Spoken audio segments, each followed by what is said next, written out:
Welcome to the Journey of Hope video series here on YouTube. Today, my special guest is Chantal Audet. She is the interim manager at the Journey. Onzhane Walker is on maternity leave for the next year, and we wanted Chantal to come on and just introduce herself to you and also talk a little bit about the Journey and her hopes and dreams about what we're doing. So I'm going to start off by saying, tell us who in the world you are. Well, like you said, my name is Chantal Audet, and I'm currently interim center manager for the Journey Neighborhood Center. I am someone who has spent a lot of her life doing community work, and I'm excited to be a part of the team this year. So I come to you from a town called Cambridge. I spent most of my time out there working with the community out there, and then just working with youth and young adults. And so that's kind of my background. I also have a bit of an academic background, working with college-age students, and I'm excited that I get to work with that demographic as well in this role. So I am excited to kind of bring those experiences into the workplace. As well, I am married, and I have a 4-year-old son who has called the Journey his home within the month that I've been there, and asks every day if he can come meet his friends at the center. So, we're very excited to kind of be plugging into the community here in Brampton. Well, and the Journey is not your first experience being in Brampton. In fact, you've been living here as well and Yes. worked here in the past. Yeah. So I had the opportunity to work out here back in 2017, 2018, which is when I had an opportunity to actually meet Kevin and connect with the Journey on what they were doing and be a part of. Actually, it's one of the organizations that had a booth at one of your summer events. Yeah. And so I was really excited at what you guys were doing, and was trying to find ways to connect the agency that I was with to you guys. And so that was really neat to have that previous connection. Yes. And then about 2 years ago, my husband and I, we moved out here. So I've been in the community, but commuting. And so the last 6 months, really actually being able to be in Brampton, having a better idea and feel for the community, I felt this pull to get plugged in. And then this came along. So felt kind of like a perfect fit. Yes, you don't have to commute very far at all. No, it's fantastic. I love having a 10-minute drive to work. So it's wonderful. Yeah. Wonderful.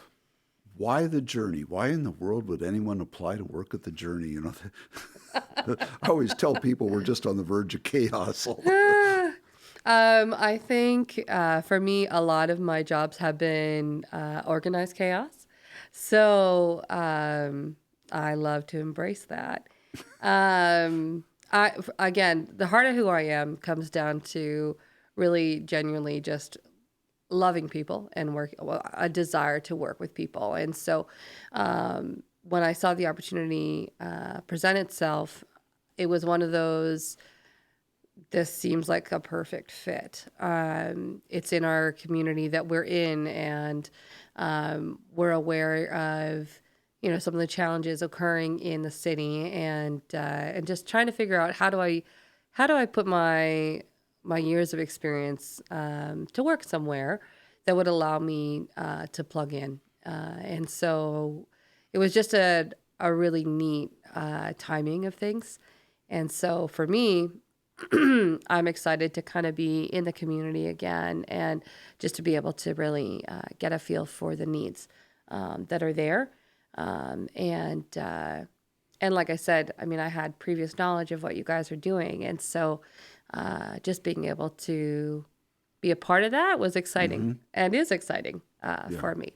Okay, yeah. So, yeah. Is there anything specific about what the Journey does or doesn't do or whatever that's attracted you or made you think, they really need to be da-da-da-da? Again, like, to be honest, there's not, from what I've seen out here, there's not a ton of centers that run like you guys. In the sense that you guys provide a pretty wide range of services for the You're community. talking about you guys as As if if- you're not a part of it. Well, Well, us as now. executive director, I'd like to intervene at this. Us now. I think for me, being a part of that, it's starting to come now, the language. But yeah, I mean, what the organization does and what we do now, like my heart is for women, and you do a lot of women's programs, female programming. And so for me, that was exciting. Alongside the fact that you're in the school, in the neighborhood is really big, and to watch our placement students really start to understand the needs of the students. The last few weeks has been really interesting too. And again, being someone who loves academics and that realm, it's encouraging to see them want to help kids through their homework program better themselves. And so those are the kind of things that for me stand out around the journey and what you guys do. And you're doing really meaningful work. I think that's the hard part, is that you can get caught up sometimes in agencies of just pushing papers and not really seeing real life differences in people. And that is not the case here. You guys you have stories of clients who continue to come. You have stories of clients who maybe don't live in the neighborhood anymore, but hold the center in high regard. And so I would love to, I'm glad I get to be a part of that. And I'd love to continue working towards creating that environment in the community. So, yeah. So that actually leads to the next question. You're the manager of the journey, and as I told you the other week, where I give authority, I give power. So with the power and authority that you have, what would you like to achieve? What would you like to do? What would you like to see the journey be, or, you know? I think one of the things that for me that's always important starting anywhere is seeing, what are you guys doing well, and what needs help, maybe what needs revamping, or what are some new ideas that we can launch, and really assessing the needs of the community. And so one of the things that you guys are kind of encountering and have noticed in my time there and through listening to staff and our placement students is that there's a real need in this community around food insecurity. And so figuring out creative ways to meet that need is something that I would love to maybe invest some of our energy into. So it's kind of my desire to see what we can do, whether that's through a garden project in the spring, partnering with the city. There's different ways that we can hopefully meet those needs, because it's a very real thing. And as our economy continues to become challenging for more and more people, we need to provide ways for people to get access to fresh produce, and that it's so hard right now. So, so that's one of the things that I've kind of at the forefront of my time being there so far. I'm noticing something that we could potentially do and would love to see come into fruition.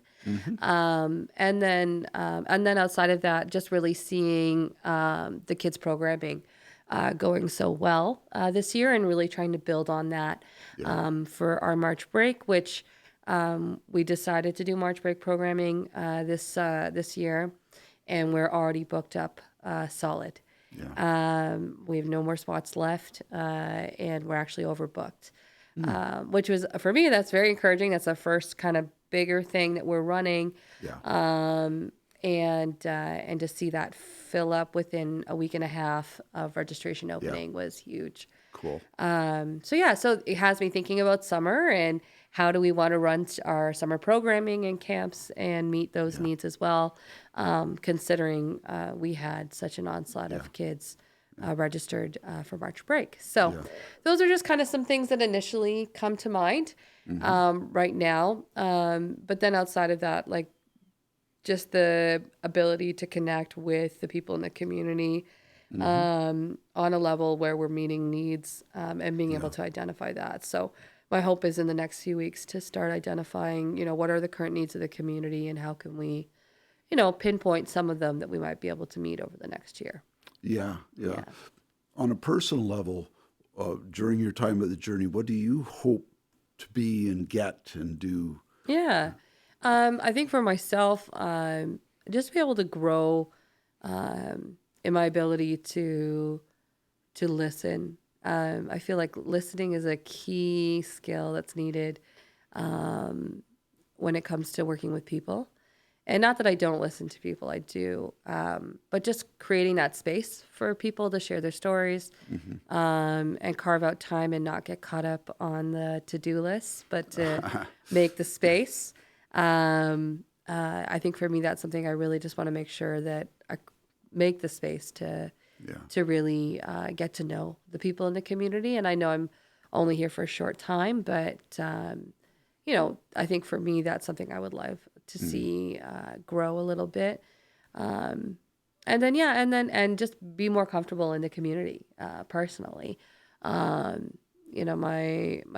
family, we tend to just kind of keep to ourselves. So it would be good to just be able to be a little bit more out there. Yeah. So I'm kind of, hoping to grow in that way. I have a 4-year-old son who's very friendly. And Yes, I've met him, yeah. Yes, and I'm sure he will be around a lot. And he kind of helps with that as well. It's hard to say no or not say hi to him. Yes. So he will make sure you say hi to him. Yes, he will. But yeah, so, just, being comfortable Yeah. in the community and people feeling comfortable with me would be a personal goal in that, and for people to know my heart, and that my heart is really for furthering the community. So What would you hope for the community? I think just the space to start to see growth and support amongst one another. I know that can be challenging, but even, for example, we've watched our women's groups, more and more women come out, where that took a hiatus for a while. And Yes. so that's a really great indicator of women willing to start participating in Yeah. things. I know one of the things that would be really great is to see ways that we can meet the male needs in our community. And so we're looking at ways to try to creatively do that as well.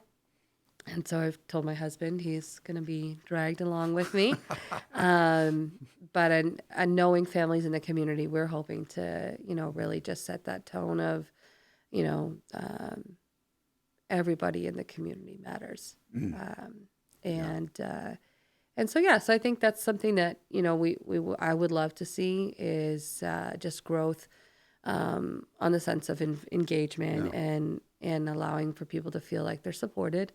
And one of the things that I find is hard in our world right now is that you might have neighbors, but you don't really know your neighbor. And so for people to have that feel again of knowing their neighbor, I think comes through, a lot of just providing opportunities. So, trying to plan some fun summer events right now for socialization to occur and to naturally kind of break down some of those barriers that people tend to put up. They're not going to break all of the barriers, but, you got to try a thing and see if it works. Yeah. So that would kind of be my desire for that. As we're wrapping this up, is there anything that you want to say to our audience about the journey or about yourself or what this is all about? Yeah, I mean, I think at the heart of it all is really just the desire to see change and growth in the community. You're dealing with individuals who are struggling in our community. We're dealing with individuals who are, doing what they need to do to take care of their families and take care of themselves. And as someone who's been in a situation like that myself, just that feeling of them knowing they're not alone, I think is the key. And wanting to maintain an environment that is warm and welcoming, and that if home isn't a safe place, that the journey is. And and I think that's more or less the goal, is carving out those spaces both at our Arenda and our Ard Glen location. So, yeah. Great. Chantal, thank you so much for agreeing to sit here in front of this camera and talk to me. We really appreciate it. Yeah. Yeah, and I appreciate the opportunity. Yeah.